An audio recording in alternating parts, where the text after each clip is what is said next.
Hey,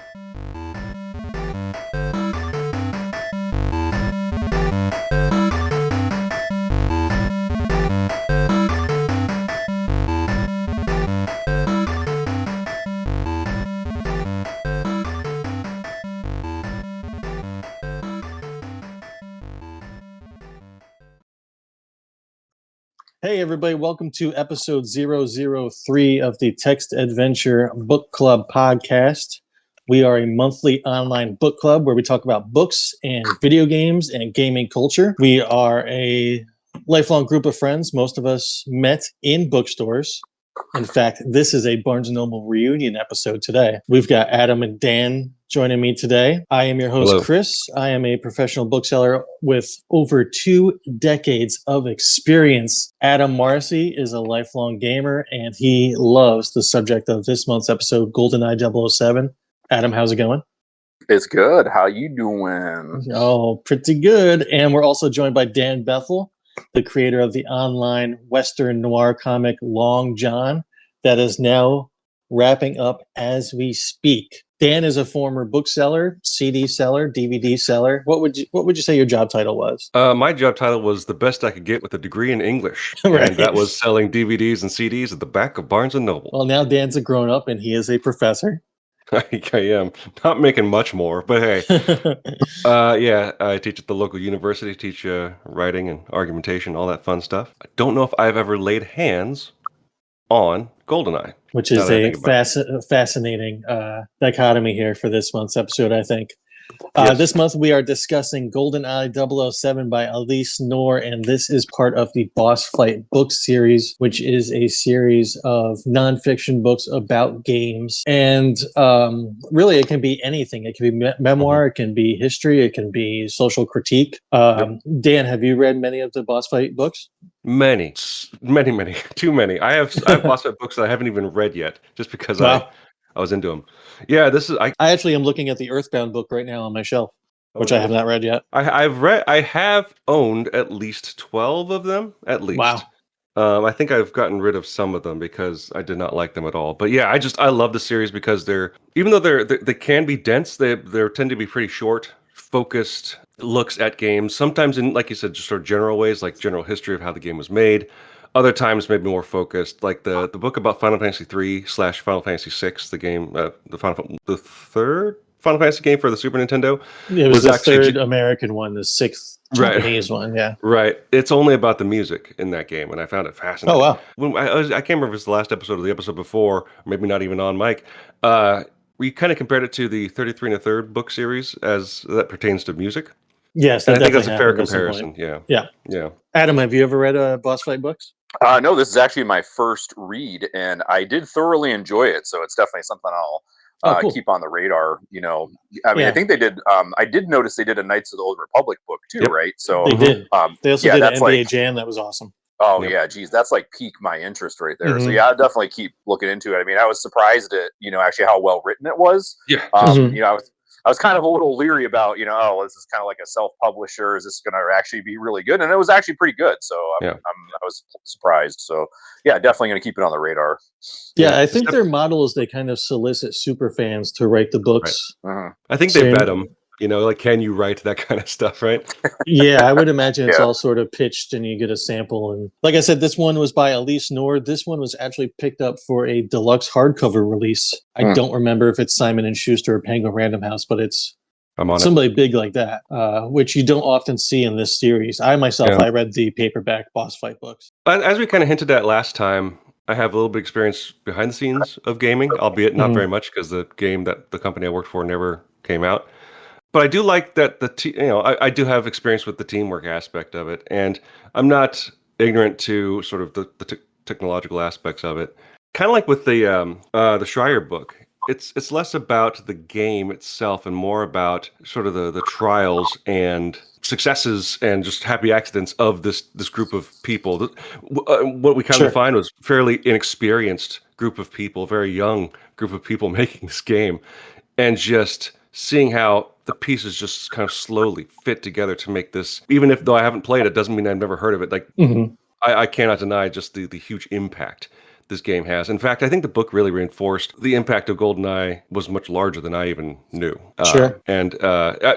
So I found it absolutely riveting. Maybe it actually made me go and buy the other boss fight book that Alyse Knorr wrote, which was about Super Mario Brothers 3. Oh, wow. And I'm excited to dig into that. Nice. But I thought it was a fantastic book. And maybe it's a question you were going to ask later, but kind of like thinking of like, and it's super unfair to list in terms of order of favorites, the books you've read so far. It's hard to I guess this is fighting for a spot at number one against Schreier's book, because they're both really well researched, really well written, but the focus is just so different, right? And this is just I'm really glad it got picked up by a larger publisher, because I think it deserves the eyes on it. And I think it has the quality and obviously the subject that can actually get it a farther reach than maybe boss fight books could get on its own. Definitely. And I agree with you said, this book is more about the chefs than the dish. You know what I mean? Yeah. And I think that those parts were actually some of my favorites, were the history of Rare, which began as some terrible name. Was it Ultra Play the Game? Was that what? Yeah, something like that. Yeah. Just a very 80s name for a company. They had a 10-year run, like a Beatles-esque run. Everything was a banger that this company put out. A group of misfits putting these games together in ways that skirt the norms of development. Adam, what were your thoughts on GoldenEye 007 in a general sense? Yeah, for sure. Well, I guess overall, I thought, it was really weird when I started reading it, because she was kind of digging into this. She wasn't really digging into it, but she started mentioning the long hours putting into the game and stuff. And I said, "Oh, geez, are we going to talk about crunch again?" And of course they do, because it's it's an industry standard. What really got me back into it was not only talking about the early development of the game and how it started to come together, but how it was kind of parallel with this pop culture phenomenon that was going to be the movie GoldenEye. And all of that controversy surrounding it. I say controversy, it wasn't a big deal, but the Bond movies from the 80s had failed, and people were like, is this franchise done? We got to put Bond away. So when they announced the new Bond, there was a lot of pressure on the movie studio to make a decent James Bond movie. So it's kind of like you got this pressure in a separate world of the movie, and you got this pressure, you got to make a good game too. So it really, and she didn't really get into a whole lot of the movie making and things like that. It was more of a brief, just kind of, they got to go on the set and see things, and that was pretty cool. But that was what grabbed me, because that was the nostalgic part of it, because I remember all that stuff. I mean, at this point I'm a teenager, so I'm, into pop culture things, and, the Bond movie coming out, and, I had watched some of the older James Bonds, and they were really cheesy, but I liked them, so, I've actually never seen the 80s Bond movies. So, with Timothy Dalton, I just hear they're terrible, and I just will not pick it up. I mean, that poor guy, I mean, he's forever known as the worst James Bond. Yeah. But I mean, he's had his redemption. He was in Hot Fuzz and Mr. Skinner. But anyway, so the book itself, I was really interesting too, because it got a lot more into how it was made and some of the things they did. I mean, obviously, a lot of this stuff, if you're not a computer programmer or a game designer, it's kind of a little bit over your head. But I do even in little parts, she put in the codes for the AI, how they wrote, the little code, and it wasn't complicated, things like that, where it was really neat to actually read more into how they made it. As in the other book with the Blood, Sweat, and Pixels, it was also great, but he couldn't really get into tons of detail because he had picked 12 games and he did a chapter on each game, so you can't really get into the nitty gritty with it. But overall the book was great, and really I don't really have any criticism besides the whole kind of reiterating of the crunch, and we kind of know that now. Right. And but, I think that the discussion of crunch was also different, because these dudes were in their early 20s, and they loved the crunch. Oh yeah. And they were all kind of living together and partying together. It was a lot like being a bookseller in 2005 in McGregor Village. You know what I mean? Yeah, that's true. It's very true. It was still a bit rapacious though, because I remember I think I have a note here, page 94, where basically it says that Rare was specifically looking for single people as well. Yes. It's so we want to control their lives. I'm like, damn. But it works. Yes. I mean, let me read that here. The team's imposter syndrome came partly from their youth and inexperience. Everyone on the GoldenEye team was in their late 20s or early 30s and mostly single, something Rare specifically looked for, since it meant their employees would not have a life outside of work. Oh, man. Yeah, that seems illegal, but Right. I guess they like it, Yeah. and who cares? England. What am I? Yeah, Right. that's true. Colonizer It's not till the even end. right. It's not even. Yeah, it's well. I guess their labor laws are even more strict, though, aren't they? So it's kind of weird that they were able to do that. And they were in this like tiny, like a campus in a Oh, yeah, converted yeah. barn. It seemed, Yeah. it was probably really cool if you were there. Mhm. I wanted that. Yeah, I was feeling that. I'm like, should we get a barn? I think we should get a barn. Well, Dan, you remember there's plenty of barns around here, so That's true. That's true. you Yeah, we might could find easily one if find you a wanna- barn in New England. So I got a question for you guys, real quick. Yeah. Since you both played this game, would you consider yourselves first-person shooter players? And if so, how many of you got your first-person shooter love from this game, or had you been playing first-person shooters before? Played Doom a little bit on PC. Like I had a friend that had it. I didn't play it a lot, so it was definitely like you'd never seen a game like that, where you're behind the gun and you actually point. It was just pretty cool. There was also a game I wanted to play that we couldn't get because our computer couldn't handle it. It was the Dark Forces Star Wars game, the very first one. Sure. Yeah, it was crazy. I remember my dad, our computer only had 4 megabytes of RAM and you needed 8 megabytes of RAM for Dark Forces. So I never got it, but I don't even know if I would consider myself a first-person shooter fan as much as I was a Goldeneye fan. The game just was almost its own thing. I felt I didn't watch Goldeneye the movie until after I had played the game, and it was almost like they had made a movie of the game, rather than the other way around. Because that was how I knew all the characters and the weapons and the settings and all that. Yeah. Adam, do you remember when you first got GoldenEye 007? Geez, it's kind of like, it's funny. She actually mentioned this in the book too, that she doesn't remember like the first time she played it. She just remembers like that she had it and then, she played with friends and things like that. I don't remember. I do remember getting the Nintendo 64. I don't remember when I specifically got the GoldenEye game. I think I'd heard about it being really good somewhere, and I just got it. Like maybe I didn't get it. Maybe it was my friend. I think I'm actually remembering that incorrectly. I think my friend, one of my neighborhood friends, had it. He was like the kid that always had like 3 or 4 different game systems, and he would like his parents would get him whatever. I think I borrowed the cartridge from him for like days, weeks at a time, and then when he'd want it back, we'd go over. But we played the deathmatch and stuff together. I don't remember specifically the first time I played it. One of my core memories of it is I remember we had a snow day one year. It was like a 1 or 2 day long snow day that year, and I remember just going to his house, and we were like basically snowed in. Like I had to trudge through the snow, just playing this game. And I really don't remember the first time I played it, actually, and I don't think I even bought it. I distinctly remember getting this game for Christmas 1997, and I was at my grandparents' house, and my grandparents live about a half hour, 45 minutes away from my parents. So, I'm there the whole day, holding the box, reading the manual, just dreaming about playing GoldenEye 007.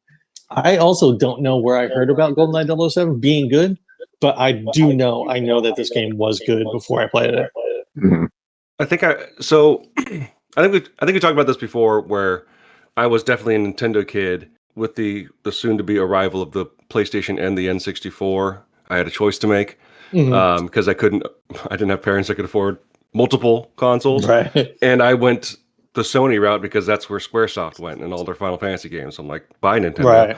As I was very, very sort of like tribal as a kid with my console, so I'm like, anything Nintendo was dumb and I didn't care. And so I just did not pay attention to it, aside from friends who got an N64 and were talking about it at school. And so if anything, I just kind of associated it with that sort of first run batch of N64 games, even though it was a little bit later.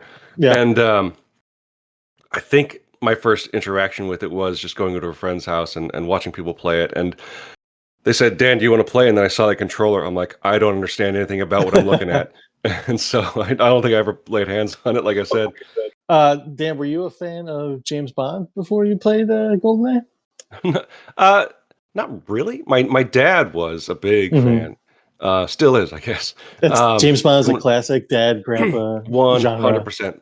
So yeah, because of him, he showed me a lot of those movies, and they were always fun. I never hated them, but I never developed an extreme fandom because I'm like, why doesn't James Bond have retractable claws?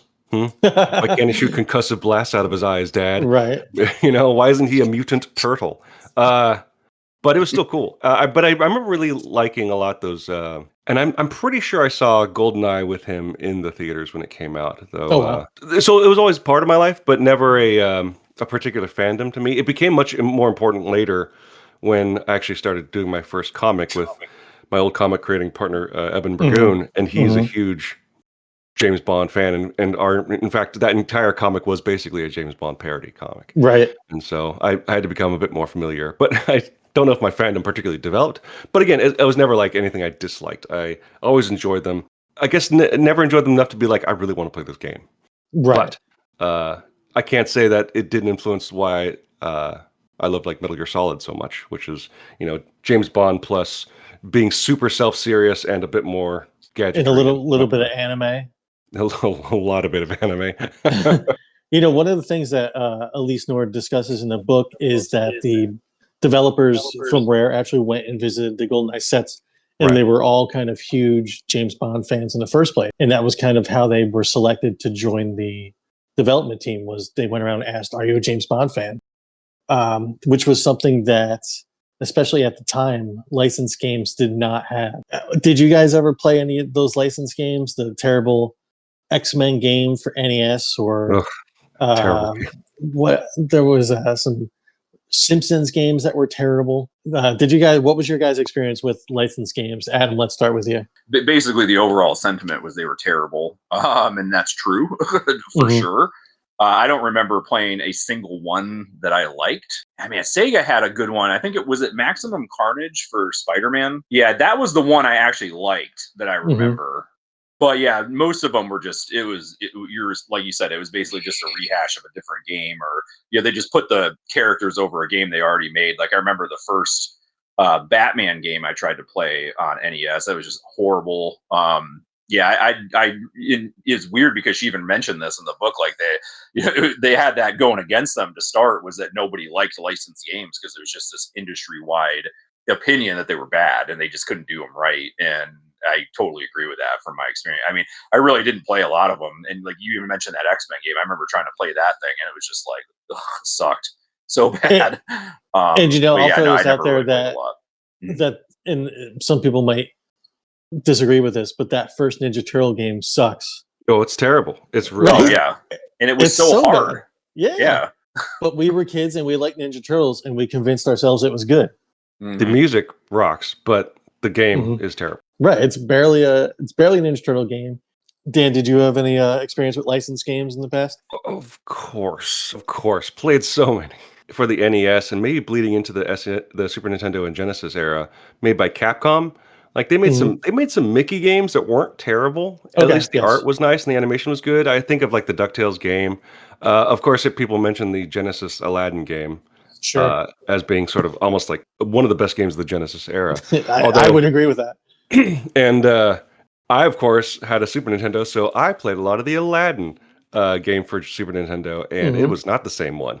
But it was not. Like you said, it's the game. It's a game I had, and I'm not getting another game for a while, so I played a lot of it. But especially by the time this game was coming around, not a good reputation for licensed games at all. I played a really bad. I feel so bad. My mom was so excited because she got it for me, and I didn't know. She got me the Super Nintendo Jurassic Park game, which is just... Oh, okay. I like the Genesis one. It's so the again, two separate games from the Super Nintendo to the Genesis one. Like it's like basically a top isometric game, no map, and it's basically a maze. And I don't think there's any saves either. So it's just like, I didn't know what to do because there's no guidance either. There's no hand holding. So it was just a mess. And I felt so bad because I'm like, this game is garbage. My mom was so excited. She's like, you love Jurassic Park. Here's the Jurassic Park game. I'm like, oh no. But aside from that it cost $75 in 1994 money too. Right. Limited success, but there were a couple gems throughout there, but nothing like what this game became for not only the console but the generation and for the medium of like it's just had such an impact. And you mentioned earlier, one of the benefits they had was just a bunch of fans of James Bond. But don't forget, like they had time and a lot of money on their side to make this game, and almost too much time. The way it was explained, like they were how many years after the movie came out did the game eventually? Well, release? I think originally the movie came out in 95, Mhm. and I think they wanted to do day and date, which was never Right. happened. That No. idea was kind of scrapped quickly. Mhm. But then the side issue was that the Ultra 64, which became the Nintendo 64, Right. also got delayed Oh, that's right. over and Yeah. over again. So eventually, the N64 comes out Christmas '96, I want to say, Mhm. about 18 months after they originally wanted to release it. Yeah. And then Goldeneye comes out mid '97, is what I want to say. Yeah, Right. it was So- like August '97, I think. Right. And the last thing Rare had done before that was the Donkey Kong Country games. Oh, yeah. So they had about 3 years in development for GoldenEye 007. What makes GoldenEye 007 different? Can you sort of distill what makes it different from other licensed games? You are James Bond, right? So Mhm. in like what we touched on before with these, these developers were fans. Like they didn't want, I mean, right off the bat, they already had, the interest in doing something that would be great. They weren't just like doing this for a paycheck. They weren't doing it Mhm. because like, oh, we got to develop this game. It's a good idea. Yeah. It's like they all love James Bond. So they had to find a way to make you feel like you were him, and I think obviously using the first person shooter perspective helped because you're first person shooter, you're playing as the person and you're wielding the gun from behind the gun. Mhm. But they did make it where there were spots where, I mean, you could go through this level and just shoot everybody and run to Right. the end and try to do it, but that wasn't really like the fun part of it. The fun part of it was using a gadget or finding like a secret vent you could go through or something like that. And they mentioned that by doing the difficulty levels where they would add objectives for the difficulty levels. So if you played it easy when you went through it the second time, it was there's other objectives you might not even have known there was this part of the map. And I think all that putting into it was this replayability factor as well. Of course, even having the multiplayer. I mean, I think that's what really got it to Right. be a top seller, right? But really just the experience of playing a game like this was you've never seen anything like this before, and like, yeah, you could go run through Doom but you had to blast things and you just had to make it to the end. There wasn't really like Right. objectives to it, and in this case, like, and she mentioned it, I can't remember what chapter it was, but she said it was almost like, there were spaces in these levels that didn't have anything to do with the level, right? It was like a truly immersive experience because you would be going down in this hall, like in the archive mission is what I would probably use as a good reference for this, is that you're trapped in the room and you have to escape and you have to go find, I think you have to rescue Natalia in that one. You don't know where she is. There's no map, and you just kind of go this one way, and you're in like a library, and there's nobody there. And it's like you could really explore these areas. It wasn't a linear like go from this point to this point. And I think that sort of map design is what made this game so mysterious as a kid. Right. Like I said, I made my parents buy me a Game Shark so I could use the no clipping code so I could get to that island in the dam level that was cut from the main game, and it had no purpose, but originally there was going to be a boat that took you over there and you got some armor and whatever. Near that same part of the dam level, there is some guard stations, and there's a whole sort of subterranean part of that level too, where you don't need to go down there unless you're playing on the higher difficulty settings. Right. And I was a kid, and I don't like to die in my games, so I was pretty much only ever playing on easy. So the fact that there was this whole part of the level and had bad guys and unique geometry and weapons and stuff kind of opened up my mind to, wow, there's like secrets, and like this game feels really like a real place, because in real life there are kind of janitor closets and dead ends and stuff. And in games rooms you never go in. Yeah. So I'll just say it. Apparently, GoldenEye is the first console immersive sim. I would totally agree with that. I don't think that there was another game that kind of, especially in the genre, that rewarded exploring and kind of dilly-dallying around as much as GoldenEye 007. This came out 2 years after the movie, or 2 or 3 years after the movie. So when you're watching the movie, like that dam sequence is like 30 seconds in the beginning. Like he runs across the thing and dives down into it.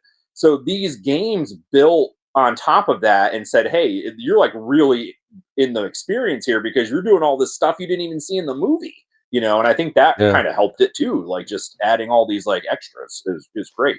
Speed, we were talking about Jurassic Park earlier, and I love the first two Jurassic Park books, especially the second book is so different from the second movie.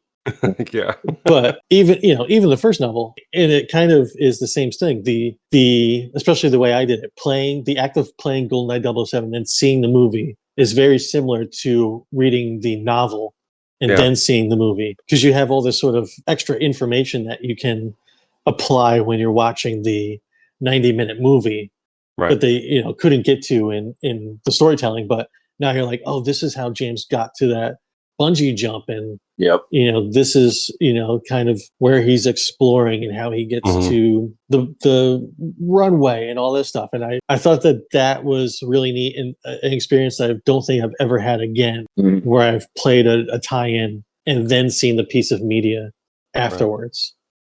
It's really impressive to see kind of, in hindsight, this game has its tendrils everywhere. It really, you could say it was one of the major tentpoles of modern gaming because of just all the new things it tried, just purely by naivete and excitement of the young developers, and by having it hit, it sent cracks through the windshield. That touched every game that kind of came after it in some shape or form. It's a really impressive game. The book does an incredible job of illustrating how much it changed, pardon the pun, the game.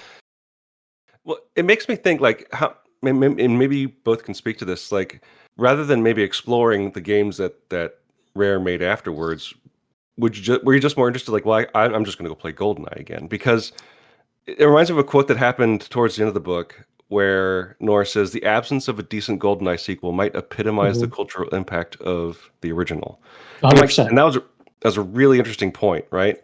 Because it made me ask, can a game hit so hard it basically eradicates the possibility of a viable sequel? I would 100% agree. I think GoldenEye was so good, and you could play it over and over and over. You could learn the maps. You could play with your friends. There were so many modifiers in the multiplayer. Yeah.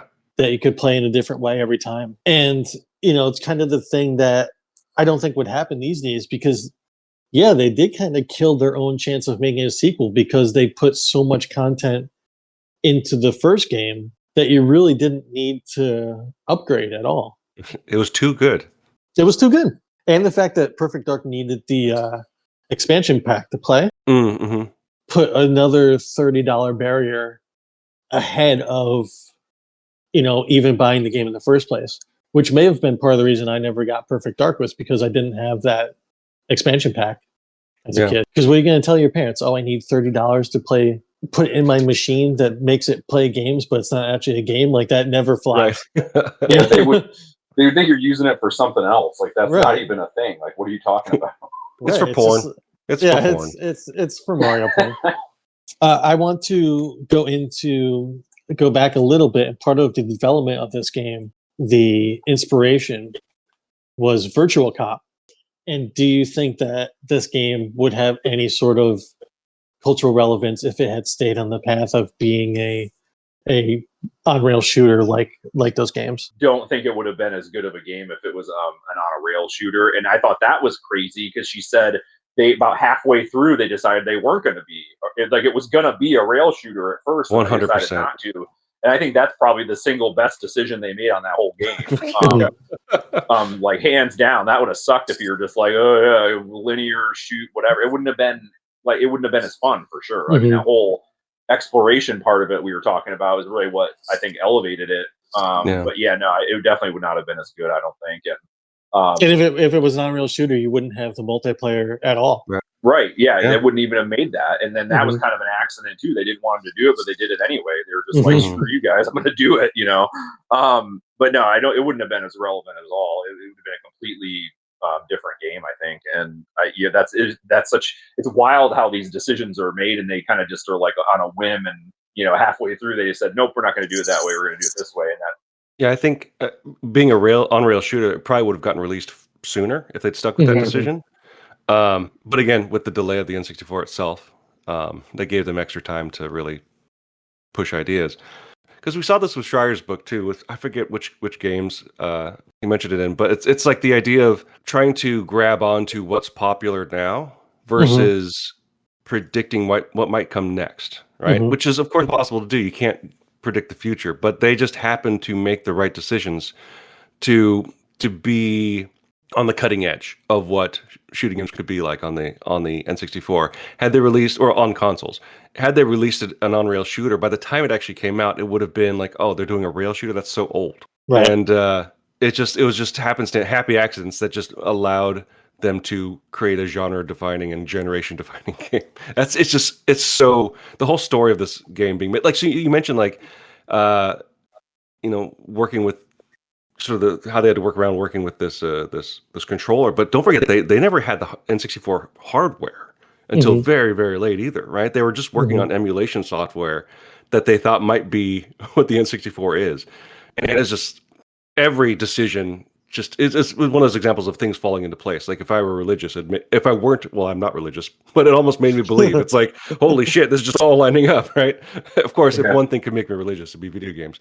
But it's just a astonishing story how they just happened to make the right decision at the right time, despite the fact that it was going to be an on-rail shooter. It speaks to sort of the benefits of being limited by working within limitations, right? Where I think we hear people talking about video games nowadays, lamenting the fact that like games aren't just really innovating like they used to be, like they used to do, where it's just all kind of the same thing. We're basically making the same games we made back in the 360 era, right? Sure. All that matters is that graphics are better. Yeah. And maybe part of it is like consoles, the machines are so powerful now that you can kind of do whatever you want. You're just limited by time and money. Whereas back then, they had to work within these very strict constraints of the hardware. And we saw this. I always think of like the last few games released during a generation, like for the NES, for the Super Nintendo, for the Genesis. And some of those last games that are released are some of the most like striking examples of games that are surprising to be running on that hardware at all. They just had it all figured out. And I think if anything, this game is an example of I mean, it wasn't the end of the hardware run, but it was definitely working with the limitations they had to actually to maximize the potential of what the game could be. Yeah, I really do wonder if we're going to see, or what kind of innovation we'll see going forward in games. I don't know if we'll see anything as big as something like what Goldeneye did, right? People thought it would be VR. People thought it would be, AR. It'd be, all these different things. But it's just nothing has gripped as much as big or as often as like what happened back during this generation of the console. Right. Market. The jump from 16 to 32 and 64-bit was so big. Yeah. That you probably will never see that sort of thing again. One of the things I want to kind of wrap up our thoughts on is the idea of games as cultural artifacts and games as sort of pieces of history. Does interactive media age differently than books or movies? Yeah, I mean, I think it kind of does. And a lot of it is just because, well, I mean, now it's a little bit different. If it's licensed and they can release it, you can go out to like the Xbox store, like Steam or whatever, and just download the game. And you can play it because obviously the software, supports it and stuff like that. But before that was a thing, just a few years ago, like you'd actually have to find something that you could. Well, you'd have to find a 64 that still worked. You'd have to plug it in or have some kind of adapter because now it's all HDMI cables instead of like the AV cables and things like that. So I think at first it might have been limited. Now, I mean, I really do think it's, different because... Adam, I want to cut you off and say that this is a great point that I didn't even think of, is that just the access to old games is a huge factor of even being able to experience them. Yeah. Right. Yeah, and I think especially now, like we do have more access, right? Before, it was, like I was saying, you were limited by how it improved so much. You couldn't run, you couldn't plug an N64 into your TV. But I think you can just kind of have to look at like how like generationally too. Like if I had my son who is really big on they play Fortnite, they play like Rainbow Six online. He does tournaments with them. If I sat him down and said, "Hey, play this game and tell me what you think," I mean, he'd be like, "This sucks," because it's not even close to what it is now. And like, I think really, with a book, it's different because I could say, "Read this book," and you're like, "Oh, wow, that's really good." Well, it was written 50 years ago, but like with the game, it really just, I think it depends. Like, did you grow up with that game and play it, or did you not? And I don't Yeah. think you can enjoy it the same way. What you're experiencing now completely blows that out of the water, so to speak. Yeah. And I don't think you can, you can't be new to it and experience it. People like us can, because, if I played that game, I would like it now just as much as I did then, because I experienced it firsthand. But yeah, I think it does age a little bit different. And that one doesn't age for the people that experienced it differently. I think it's people that, try to come into it later and watch it. Like, you could watch Star Wars for the first time and love it because it kind of still holds up, but Right. with a game, it doesn't. It's like completely, I mean, yeah, I think that's probably my final thought on that, I guess, is it just depends on how you experience it originally. Yeah, you highlighted two sort of important sort of angles on this question, right? There's the assumption that you can play it, and just Yep. coming to it and like what kind of experience would you have? And I think even there you can bifurcate a little bit. There's like, yeah, sitting down with a kid and going, this game changed my life when I was 5. I want you to play it or whatever, and they without any sort of and they just approach it on their terms, and they'll either like it or not. Or there's the maybe more inquisitive approach of a kid going like, oh, I've heard Super Mario Brothers is really good. I want to see if I can see what made it good for the time, and enjoying it that way, and perhaps even enjoying the game as it is. But yeah, then you highlighted, as Chris pointed out, just the ability to play these games is a huge hindrance that games have that other mediums don't. Like, reading doesn't change. If you know how to read, you can read, right? And so like, yeah, you can read a book. Like, I just read for the first time Mary Shelley's Frankenstein, and I'm like, well, this book was actually pretty good, although the main character was a piece of shit. But yeah, games, you need to not only have, well, there's a couple ways, right? You either have emulation software, which may or may not be available, may or may not be legal, right? Or you have the hardware, which in which case, do you have the right connections to actually hook up to a modern TV? Do you have the tools to make it actually run as it would as it should on a modern TV, because resolution changes and all that kind of stuff, digital versus analog signals. And then there's the controller aspect of it, kind of the thing I've been hitting on a lot with the N64. You're sure you can play, because they released the original Goldeneye for modern systems, but yes, it was originally remastered in 2011, and that kind of fell through. Yeah. For Xbox 360, and then I want to say it came out on Nintendo's Virtual Console pretty recently. Right. At which point, like, I know they released an N64 controller for the Switch, but also you could just play it probably on a Switch controller. Sure. In which case, are you getting the full experience? I'm really glad that like Digital Eclipse are releasing those collections and trying to reproduce the games as they originally played. But no matter what, the layers between you and the original experience, whether this is important or not, is so thick. It's just how games are, because the form factor of how you hold the controller, what the controller is to the hardware and the machines, changes so much that it feels like you're always going to be playing a ghost in some shape or form, right? But I'm glad that there are companies like that out there that are trying to make these games available. That was one of the big things for have you heard of the Video Game History Foundation? Sure, they do great work. Incredible work. And one of the things that the walls that they've run into is they wanted to just basically have, for like a better word, like a next Netflix kind of approach to games. We're going to host all these games because otherwise they're going to get forgotten or erased or just degrade. That you could just play whenever you want. And of course, they're hitting walls with copyright and companies who want to make money off of it. But like, that's the thing that I would love to see, where it's just, let's just make old games available, so that barrier, that filter between the hardware and time is kind of gone, so that people that want to experience the history of gaming have that. Instead, I mean, that's the thing. The one thing about this book lets the player down, someone like me who never played GoldenEye, is that it's not, the book doesn't come with the game. I mean, the game doesn't come with the book, I should say. And like that's the kind of, I can read this awesome book about this game that seems awesome. What's my ability to actually go out and just play this game? Luckily, that's an option with GoldenEye, but who knows how many other games, especially like 10, 20 years down the line, if someone reads, Blood, Sweat, and Pixels, how many of those games are going to be able to go play, especially with online games where maybe servers get shut down and they get delisted from stores. It's going to be an obstacle where the industry is going to have to surmount at some point. And I don't know how much I trust their ability to do so. I can kind of feel my opinion changing in real time as you're talking, because I've always thought of those like collections and remakes as like money grabs. Yeah. But the way you're framing it as like giving people access to it, it's really no different than like releasing Star Wars on Blu-ray or whatever. Right. Yeah. You know what I mean? It would be a shame if the only way you could watch Star Wars is the original VHS tapes from 1982. Right. So yeah, I think that was a good way of putting it, and definitely I could feel my opinion changing as you were talking. A question for you guys, starting with Adam: if you were to write a boss fight book about a game, what book would it be, and why? Holy crap! You should have prepared me for that before you asked me, because now you're putting me on the spot. I know. What you know? What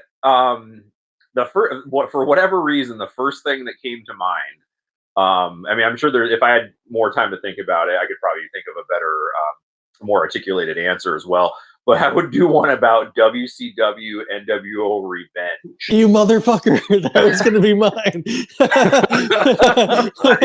I was thinking, like, why did I have the Nintendo 64 to begin with? I'm like, GoldenEye, WCW Revenge. No one ever talks about that anymore. Me too. Yes. That would have been Shadows of the Empire. Yeah, right. That I know you can do that one because that would have probably been my next one. That whole multimedia Shadows of the Empire thing was cool. Yeah. But no, with WCW, because I think it would be cool to not only talk about like the development of the game and how they did it, but like kind of a little bit of how it went hand in hand with the wrestling industry at the time and how it was super on topic for what was happening. Oh yeah, and like watching that stuff, like you didn't really know a lot of the behind the scenes stuff besides like at the time like the Montreal Screwjob was widely known because of the documentary they were filming at the time and stuff like that. But I think that would be just a cool who was actually involved with it. Did the wrestlers like the game and their depictions and things like that. I think that would be a cool one. That's funny you picked that. Sorry, stole your. That's okay. Now I got to think of one while Dan gets his answer. I have to think of one. Yeah. So I did a podcast previously for about 10, 11 years, and we talked a lot about different boss fight books games, and so this question has come up a lot. My go-to answer for a long time, even though I don't know if there's much of a story about the game to tell, I just think the NES game Blaster Master is such an interesting, unique game that I would love to do the research on that. But barring that, I don't know how much access there are to those developers, but like I would write a book on Stray. I would love to talk to those people. Sure. I'd love to. I think I'm surprised they haven't done one on a Supergiant. Like Bastion would be cool. Sure. Those had like full length documentaries. That's true. That's true. Yeah. Like Mass Effect would be cool. That's a good answer. First game. Yeah, that's good. Yeah. And I think that especially a lot of like indie developers of the last 20 years, I think they each have a good story to tell. But there are a lot of avenues where those stories are told. Like NoClip does a lot of really good documentaries on YouTube of indie developers. They got a really good one on Dredge. They've covered Dredge is a game I love, and that was another on my list. That's why I bring it up. Outer Wilds. There is a boss fight book about Outer Wilds, but NoClip has a really good documentary about them.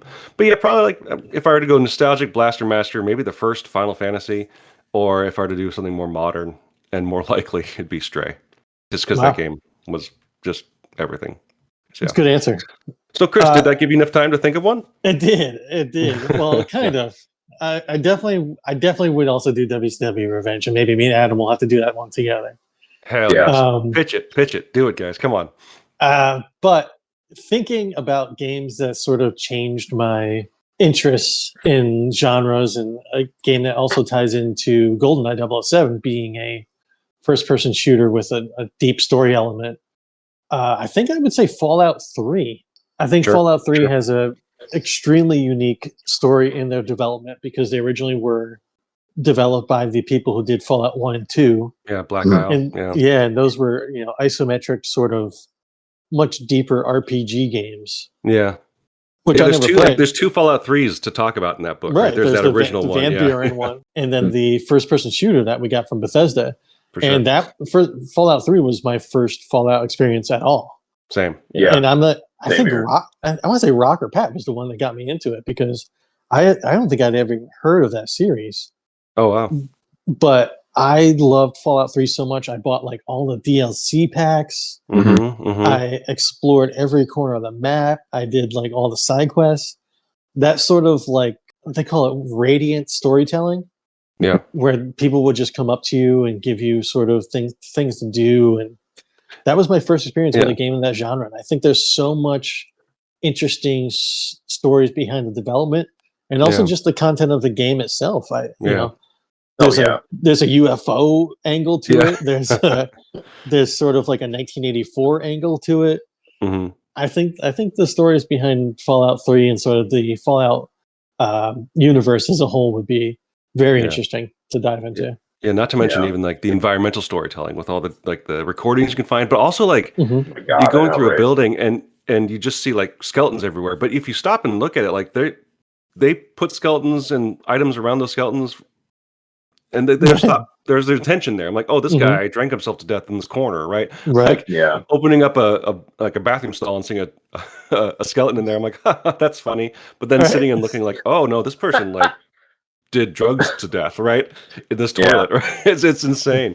Yeah. Well, yeah, you could talk for hours just about the game itself, and like to jump on that point. I mean, I have never like when you come up to like a vault you haven't been in yet, just the sense of like unease and like fear of like what you're gonna find behind that door when you go in. Are you gonna find some horrible like experiment that went wrong, or a bunch of wackos that are like in a cult, or you just didn't know? And it was like, I mean, I remember playing that for hours and hours. And like it's funny because the linear story of the like the story mode basically is only like a 12-hour game or something like that. If you just go, it's like really short, but like you got, like you said, like when you get to I got that perk where like you got to level 50, you could pick the Explorer perk. And like my map like lit up, and I was just like, Jesus, I haven't been to like any of these places yet. So, like, it's amazing. Like you could talk about that game for hours. Like that's a really good choice, actually. Yeah. We're all overlooking. Actually, I don't know if Adam ever played, but Red Dead 2, Red Dead 1 and 2. Oh, sure. Yeah. Obviously, I mean, come on, like that's like one of the best books games as a Red Dead Redemption book. Yeah. Do they really? Okay, I need to get that. It's okay. It's okay. I think it's pretty good. The just the story of Rockstar, their development style, the sort of multiple controversies that they court, along with the Western motifs, the game themselves. I don't think there's a game this generation or last generation now that came close to the amount of time I spent in Red Dead 1 and 2. Yeah, 100%. Well, did you play the original Red Dead Revolver? Yes, I did. Yes, I did. Talk about a jump in like, like what kind of game it was, and like the quality of it from that to like Red Dead was like insane. I'm like, this is the same. Like what the hell? I didn't not expect that at all. Red Dead Revolver was originally a Capcom game. Yep. Yeah. That they canceled, and then Rockstar bought it and just kind of finished up the loose ends. Maybe that's the book to write. It could totally be. If you researched it, that might be the most interesting story. Do you guys have any final thoughts or anything that you want to touch on that we didn't get to in this episode? The one thing I'll mention is we didn't really talk about. We talked a little bit about crunch, but I do want to point out just with Blood, Sweat, and Pixels book looked at crunch from a variety of different angles and different reasons, and this book provided a completely different reason for it, and I just think the love of the game, right? 100%. That Nintendo actually pulled funding for the game at some point, and Rare just funded the development itself until it came out, and like. Yep. That's incredible. They were they were preying on the young, the single people, right? But they definitely had their back as well.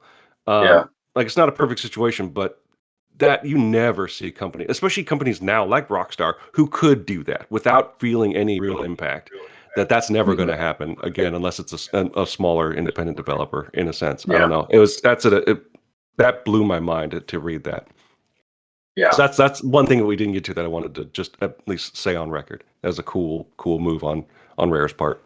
Yeah, it's always good to hear like a story about your employer actually being cool. Even in the last chapter, when I think it was who was the guy? They named the doctor after him, Dr. Doak or whatever. Dr. it was. Doak. Right. Yeah. Right. When he left, when she was interviewing about it, he said that the Stamper brothers were like, they took it personally if you left the company.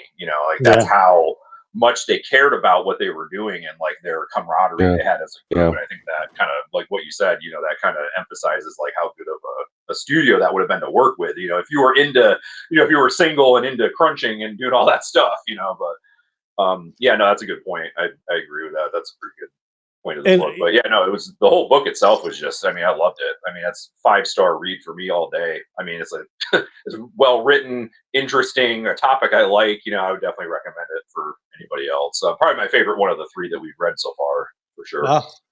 The part about Dr. Doak leaving and then taking it personally, a lot of the other developers left after GoldenEye 007 too. A lot of the guys on the team, especially in higher roles, as the team expanded, the sort of OGs kind of left.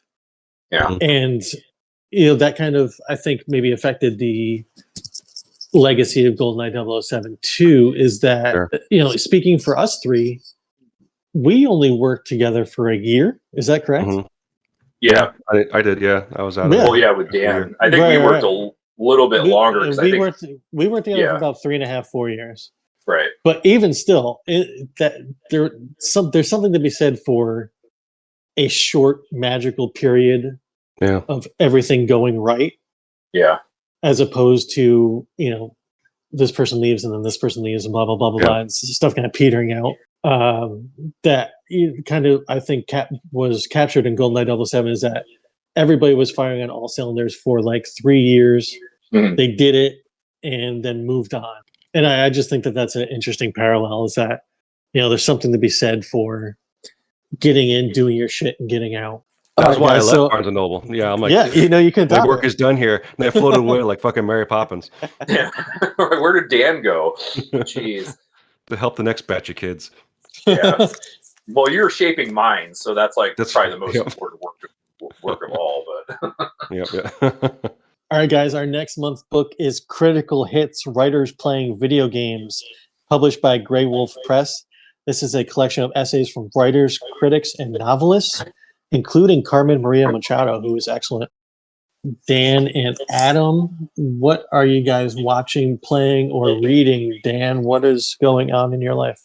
And tell us about your book. So I'll start with that.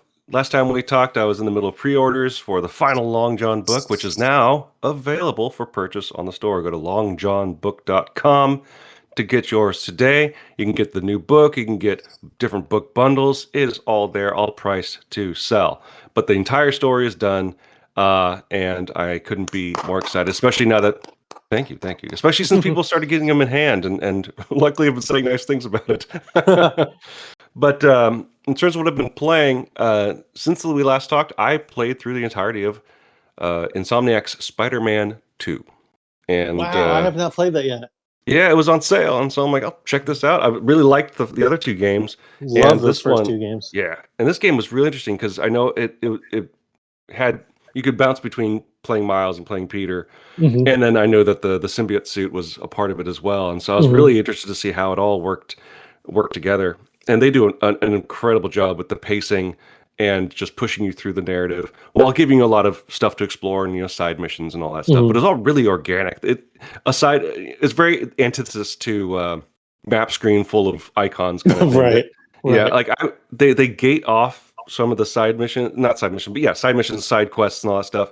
That it never feels overwhelming. Like I 100% of the game. Yeah, me too. I 100% both of those first 2 games.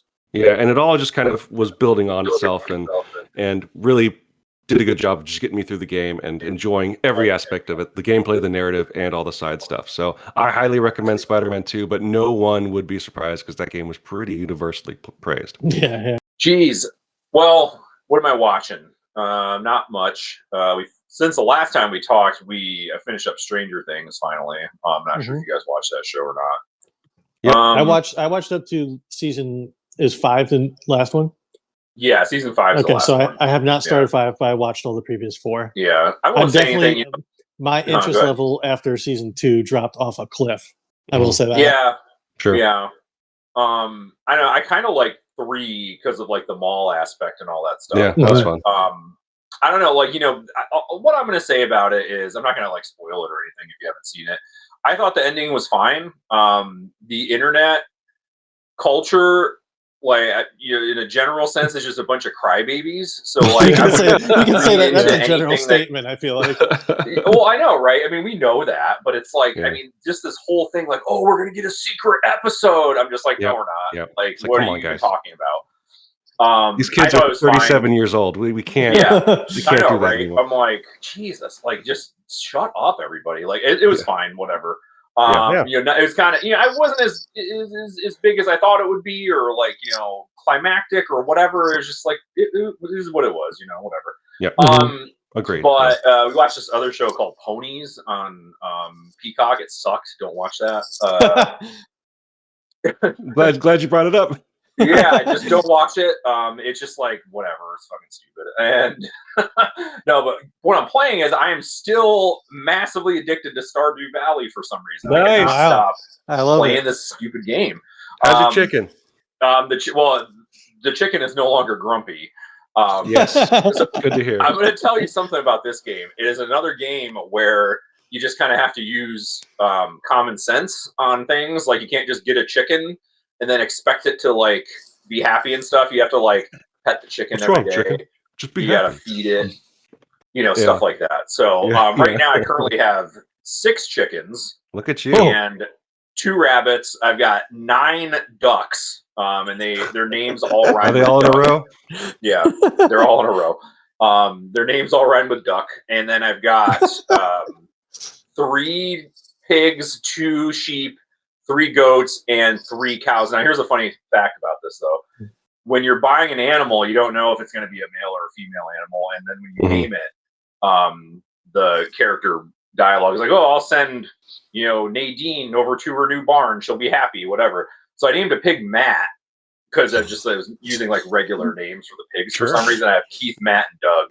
So I'm fucking losing my mind over here. Yeah, right. Adam Marcy's Stardew Valley Minute.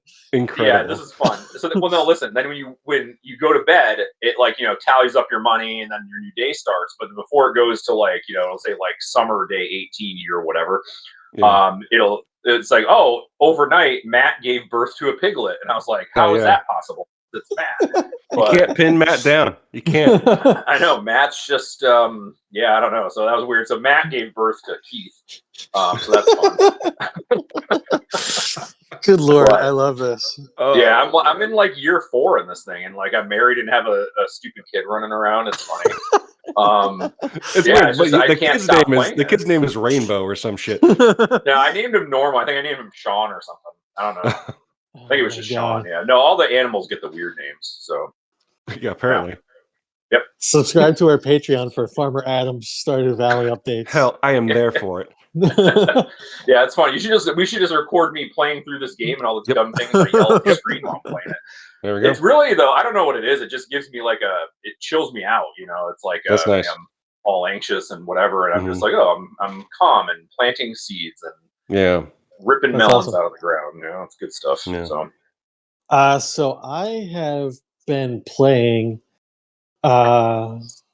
unfortunately, Balatro. Hell yeah. Hours. I still cannot beat the orange difficulty, which is the one that has perishable jokers. Mm-hmm. I just can't find the right math to sort of beat the escalating scores, but I do try it every single day. Jesus. At this point, Chris, you should just do heroin. It's probably better for you.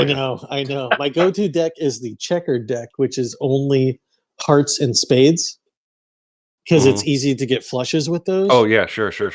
But you're kind of, if you don't get good drops for your jokers in the first round or two, you're kind of screwed. So yeah, I've been fighting with Balatro a lot. You'll get there. I believe in you. In the past week, I have twice watched Deliver Me from Nowhere, the Bruce Springsteen movie. Is it good? It's excellent. Okay, good. I love Bruce. I'm not, a big boss head, but I like Bruce. I like Nebraska a lot. Yeah. It's one of my favorite Bruce albums. Yeah, it's a good album for sure. And I asked because thought, the critical response was a little bit mixed. So right. I'm excited to hear from someone that actually saw the damn thing. Yeah. Yeah, and it came out right around the same time as that Bob Dylan movie. Oh right, yeah. I enjoyed the Bob Dylan movie, but Bob Dylan tried to what was it? A Complete Unknown tried to cover like 5 years. Mm-hmm. So it was always kind of going. You really dug into anything. But this is just kind of one summer where he's recording Nebraska. That's nice. Yeah, nice and And focused. it's able to slow down and focus. You get it's not really a musical either. I don't think they play one song the whole way through. Oh, okay. Yeah. It's a lot of like, sort of him dealing with his parents getting older and, his relationship with his girlfriend and his father and sort of his struggles with trying to capture the album that he wanted. Yeah. Because he, I don't know if anybody knows a lot about Bruce, but Nebraska is like a solo acoustic folk album. Yeah, just recording like a 4-track, right? A 4-track in his bedroom. Yeah. Yep. But he also was writing Born in the USA and I'm on Fire and really all at the same time, like the same That's summer. nuts. Okay. Oh, I watched Zodiac yesterday. Oh, excellent. Yeah. That movie is awesome. Yeah, it's leaving Netflix and I had never seen it, so I wanted to make sure I watched it. Yeah, it's basically the proof of concept for excuse me, I'm choking on water. The proof of concept for Mindhunter. Okay. If you haven't seen that on Netflix, no, it's I an haven't. incredible show too. Yeah. I just thought that the cinematography was excellent. And I'm not usually the kind of person who notices stuff like that, but it looked really good. Yeah. Well, one Fincher, thing right? I'll say about that too. Yeah, I think it is Fincher. It's like very, very like historically accurate too, which is like it adds to the how awesome it is and how like kind of creepy it is. But yeah, he only from what I read, he only depicted the murders that were actually eyewitnessed so that they could faithfully recreate the scene when they happen. Because like he didn't in a couple of those murders, he the people survived. Like one of the like in the beginning of the movie, the guy survived, so he was able to give an account of it and stuff like that. So he didn't do he didn't do any kind of speculation in it. It's really accurate. I think the only thing that's not is that like the Robert Graysmith, like the cartoonist that was Jake Gyllenhaal or whatever. He didn't really have a relationship with like the detectives and stuff. He kind of did all that separate, so they just added that for the movie to make it make a little more sense. But yeah. No, it's really good. I mean, I totally, that's an amazing movie. It's like one of my top 10 movies probably of all time. It's a fantastic backdoor MCU movie too. You've got Iron Man, Mysterio, the Hulk. Right? So yeah, that's what I've been watching. That's what I've been enjoying. Thank you guys for joining us again. Of course. And we will see you next month for Critical Hits. Bye guys. Love you. Love you. Bye.